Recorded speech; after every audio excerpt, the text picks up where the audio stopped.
बलि को पराजित करके उनकी संपत्ति छीन ली और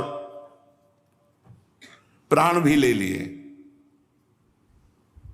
एक तरह से बलि को तो भृगुनंदन शुक्राचार्य जी ने बलि के शरीर को एकांत में ले जाकर मत संजीवनी विद्या से जीवित और स्वस्थ और तेजस्वी कर दिया। इस पर शुक्राचार्य जी के शिष्य महात्मा बलि ने अपना सर्वस्व उनके चरणों में चढ़ा दिया। तन मन से गुरु जी की सेवा, गुरु के आश्रित परीक्षित जो अपने गुरु के आश्रित और गुरु की सेवा परायण है वो पूरे विश्व पर विजय प्राप्त कर सकता है। बड़ी महिमा है गुरु सेवा की। देखो, गुरु सेवा के प्रताप से ही संदीपिनी जी जगत गुरु भगवान श्री कृष्ण के गुरु बने, अपने गुरुदेव की सेवा के प्रताप से। बलि जी समझ गए कि हमारे गुरुदेव का कृपा प्रसाद, देवराज इंद्र का पद अवश्य वापस आ जाएगा। शुक्राचार्य जी बहुत प्रसन्न हुए देख करके पूर्ण समर्पण बलि का। गुरु क्या देखते हैं? पूर्ण समर्पण। मन, बुद्धि, चित्त, अहंकार ये आज्ञा पे चले गुरु के, बस इतना ही गुरुदेव चाहते हैं। ये रुपया, पैसा, भोग सामग्री, वस्तुएं, इसका महत्व अगर गुरुजनों के चित्त में है तो उन्होंने अभी तक प्राप्त क्या किया? इससे थोड़ी खुश होते हैं कि नहीं, आप आज्ञा उल्लंघन करो, खूब हलवा पूड़ी खवाओ तो प्रसन्न थोड़ी होंगे। आज्ञा का पालन कर रहे हो, इसी से खुश हो जाते हैं। बलि का महाभिषेक विधि से अभिषेक कराकर विश्वजित नामक यज्ञ करवाया शुक्राचार्य जी ने। जब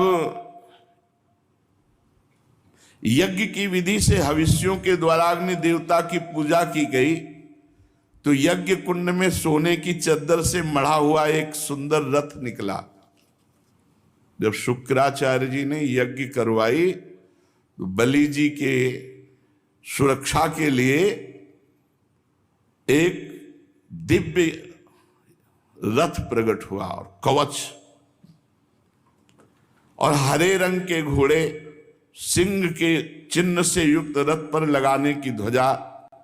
प्रहलाद जी ने देखा कि गुरु शुक्राचार्य जी बहुत प्रसन्न हैं और बलि के लिए यज्ञ से दिव्य घोड़ा और कवच, तो उन्होंने एक माला प्रदान की। अब प्रहलाद जी जैसे कृपा करें तो भला विजय क्यों नहीं हो जाएगी? गुरु शुक्राचार्य कृपालु, मंत्र बल से देवता अग्नि, उन्हीं से रथ प्रकट हुआ। प्रहलाद जी ने एक ऐसी माला दी जो कभी कुम्हलाए ना, और माला गले में पड़ी तो कोई पराजित नहीं कर सकता। शुक्राचार्य जी ने शंख दिया, पूरा स्वस्ति वाचन कराए। बलि जी ने प्रहलाद जी के चरणों में प्रणाम किया और भृगुवंशी गुरुदेव को दाहिने करके रथ पर सवार हुए, कवच धारण किया। अपने ऐश्वर्य बल से दैत्य सेनापतियों को साथ लिया, देवराज इंद्र पर चढ़ाई कर दी। ऐसा लग रहा था मानो आकाश को पी जाएंगे, क्षितिज को भस्म कर देंगे। बहुत बड़ी सेना अंतरिक्ष को कपाते हुए अमरावती पर चढ़ाई कर दी, देवराज इंद्र के महल पर। जे भी राजधानी अमरावती देवताओं की दैत्यों ने घेर ली। अब तो विश्वकर्मा का बनाया हुआ दिव्य सब स्थान नष्ट भ्रष्ट करने लगे दैत्यजन। देवांगनाएं भागने लगी। अमरावती इतनी मनोहर थी मानो त्रिभुवन की सुंदरता वहां एकत्रित की गई हो। इंद्र ने देखा कि बलि के सामने टिकना असंभव, क्योंकि उनके ऊपर गुरु कृपा है। तो अपने गुरु बृहस्पति जी के पास गए, उनसे बोले भगवान इस बार तो ऐसी शक्ति दिखाई दे रही कि जीत पाना कठिन है। मैं देखता हूं कि बलि को कोई रोक ही नहीं सकता, ऐसे प्रलयंकारी आग की तरह बढ़ता चला आ रहा है। आप कृपा करके बताइए कि मेरे शत्रु की इतनी जल्दी इतनी बढ़ती कैसे हो गई और इसे कैसे दबाया जा सकता है। देवगुरु बृहस्पति ने कहा इंद्र, मैं तुम्हारे शत्रु बलि की उन्नति का कारण जानता हूं, उसने अपने गुरुदेव को रिझा लिया है। शुक्राचार्य जी ने अपने शिष्य बलि को महान तेज शक्ति का खजाना बना दिया। इस समय सर्वशक्तिमान भगवान के सिवा काल की भी ताकत नहीं कि बलि को पराजित कर सके, केवल भगवान। इसलिए तुम बिना लड़े भागो, बृहस्पति जी ने सलाह दी, और जाओ त्रिभुवन में कहीं भी छुप जाओ, भागो, सब खाली करो अमरावती। युद्ध नहीं, कोई नहीं जीत सकता बलि से। प्रतीक्षा करो भगवान की कृपा की। इस समय शुक्राचार्य के तेज से बलि की उत्तरोत्तर वृद्धि हो गई है, और जब इन्हीं शुक्राचार्य जी का ये तिरस्कार करेगा तब ये पराजित हो सकता है, अन्यथा नहीं। जिन शुक्राचार्य जी की कृपा से इतना बल वैभव, उन्हीं शुक्राचार्य जी का जब अपमान करेगा तब ये पराजित होगा। बृहस्पति जी स्वार्थ और परमार्थ से परम ज्ञानी हैं। उनकी सलाह मानकर समस्त देवता अंतर्ध्यान हो गए, पूरा स्वर्ग खाली। विरोचन नंदन बलि ने देखा कि अमरावतीपुरी में कोई लड़ने वाला ही नहीं। तब उन्होंने भृगुवंशियों से अनुगत 100 अश्वमेध यज्ञ किए, क्योंकि इंद्र पद का अधिकारी वही जो 100 अश्वमेध यज्ञ कर ले। अब तो महाराज चंद्रमा के समान शोभायमान हो गए इंद्र पदवी पर बलि। गुरुदेव की कृपा से प्राप्त समृद्ध राजलक्ष्मी को बड़ी उदारता से उपभोग करने लगे और अपने को कृतकृत्य मानने लगे। जब देवता भाग कर छिप गए, स्वर्ग का अधिकार छीन गया, तो देव माता अदिति बड़ा दुख हुआ। अपने पुत्रों की दुर्दशा देखकर बहुत दुखी हुई। परम प्रभावशाली अपने पति कश्यप मुनि की जब समाधि टूटी तो उनके चरणों में प्रणाम किया, तो उन्होंने कहा सब शांति है, सब सुख है। अदिति जी ने विधि पूर्वक पूजन किया और कहा प्रभु काल विपरीत है, कोई भी हमारा पुत्र सुख पूर्वक नहीं है, सब भागे घूम रहे त्रिभुवन में छुपे हुए।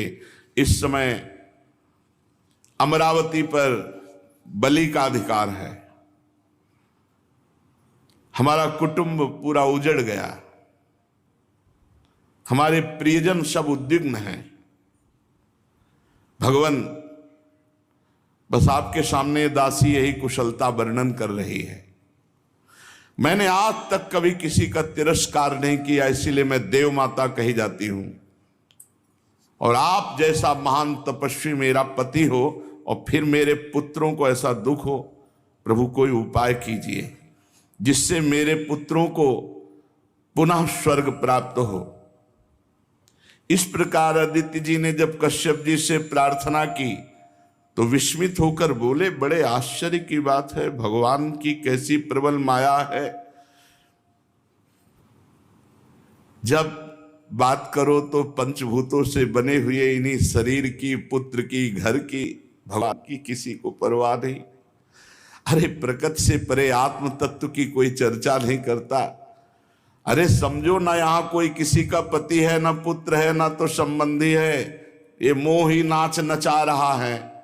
प्रिय, तुम संपूर्ण प्राणियों के हृदय में विराजमान अपने भक्तों के दुख मिटाने वाले भगवान श्री कृष्णचंद्र वासुदेव की आराधना करो, जो चाहोगे वो प्राप्त हो जाएगा।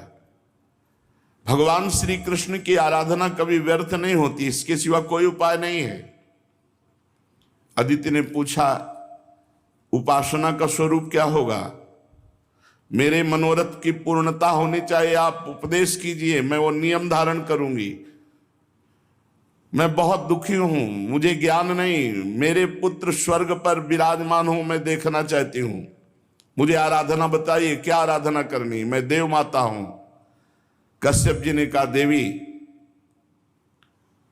भगवान को प्रसन्न करने के लिए जिस व्रत का उपदेश वो मैं तुम्हें बता रहा हूं, ये फागुन के शुक्ल पक्ष में 12 दिन तक केवल दूध पीकर किया जाता है, और जो कामना करे उस कामना की पूर्ति हो जाएगी। 12 दिन तक इसे पयो व्रत कहते हैं। इन व्रतों में बड़ी सामर्थ्य है। अमावस्या के दिन शूकर की खोदी हुई मिट्टी उसको लावे और अपने शरीर को मलकर नदी में स्नान करे। उस समय ये मंत्र पढ़ना चाहिए, त्वं देव्यादि वराहेण रसायाः स्थानमिच्छता उद्धृता से नमस्तुभ्यम पापमानम में प्रणाशय। संस्कृत ना आवे तो हिंदी से, हे देवी, प्राणियों की स्थान देने की इच्छा से वाला भगवान ने रसातल से तुम्हारा उद्धार किया था। हे पृथ्वी देवी, तुम्हें नमस्कार है, तुम मेरे पापों को नष्ट कर दो। ऐसा कहते हुए और सुअर की खोदी हुई मिट्टी से पूरे शरीर को मलकर फिर नदी में स्नान करें। इसके बाद अपने नित्य नैमित्तिक नियमों को पूरा करके एकाग्रचित्त से मूर्ति, वेदी, सूर्य, जल, अग्नि और गुरुदेव रूप से भगवान की पूजा करें। फिर प्रार्थना करें, प्रभु आप सर्वशक्तिमान हैं, अंतर्यामी और सबके आराधनीय हैं। समस्त प्राणी आप में और आप समस्त प्राणियों में निवास करते हैं, इसी से आपको वासुदेव कहते हैं। आप समस्त चराचर जगत और उसके कारण के भी साक्षी हैं। हे भगवान वासुदेव, मैं आपको नमस्कार करती हूं। भगवान को नमस्कार करके भगवान की स्तुति करे कि आप सबके प्राण हैं, आप इस जगत के स्वरूप हैं, आप योग हैं, योग के कारण हैं, आदिदेव हैं, पीतांबरधारी केशव। मैं आपकी स्तुति करती हूँ, आपके चरण रज की उपासना करती हूँ, आपकी कृपा लालसा प्राप्त करने के लिए। फिर गंधमाला आदि से भगवान का पूजन करे और दूध से भगवान की मूर्ति का स्नान करावे। इसके बाद वस्त्र, यज्ञोपवीत, आभूषण, जो व्यवस्था है, द्वादशाक्षर मंत्र से भगवान का पूजन करे और दूध में पकाए हुए घी और गुड़ और साली के चावल से द्वादशाक्षर मंत्र से हवन करे। कुछ नैवेद्य भोग लगावे, सबको बांट दे, जरा सा स्वयं पाले, भगवान को आचमन करावे। फिर तांबूल पान का बीड़ा और 108 बार द्वादशाक्षर मंत्र का जप करे। फिर 4 प्रदक्षिणा दे और भूमि पर लौटकर साष्टांग दंडवत प्रणाम करे। निर्माल्य को सिर पर लगावे और वो जो खीर बनावे तो रोज कम से कम 2 ब्राह्मणों को पवावे, उनको दक्षिणा दे, सत्कार करे। ब्रह्मचर्य से रहे, प्रातःकाल स्नान करके दूसरे दिन फिर ऐसी पूजा करे, फिर भगवान को वैसे दुग्ध स्नान, फिर वैसे 2 ब्राह्मणों को। 12 दिन तक ऐसे ही ब्रह्मचर्य रहकर वो स्वयं केवल दूध पिए, पयोव्रत कहते हैं, और भगवान की ऐसे आराधना करे, जो चाहेगा वो प्राप्त हो जाएगा। ये फाल्गुन शुक्ल प्रतिपदा से लेकर त्रयोदशी पर्यंत ब्रह्मचर्य से रहे, भूमि पर शयन करे, 3 समय स्नान करे, झूठ न बोले, पापी आदमी से बात न करे और पाप की बात न करे, और छोटे बड़े सब भोगों का त्याग कर बिल्कुल ऐसे ही रहे जैसे संत, किसी भी प्राणी को कष्ट न पहुंचाए, भगवान की आराधना करे। तो ये बहुत कम समय में 12 दिन में ये पयोव्रत रखने वाला जो कामना करेगा उसकी पूर्ति हो जाएगी। अत्यंत एकाग्रचित होकर के इसकी आराधना करना चाहिए। पयोव्रत, इसका नाम पयोव्रत है। ब्रह्मा जी ने मुझे बताया था, मैंने तुम्हें बता दिया। देवी तुम भाग्यवती हो, तुम इसको कर सकती हो। कल्याणी, भगवान को संतुष्ट करने वाला ये सर्व पयोव्रत है जिससे भगवान प्रसन्न होते हैं।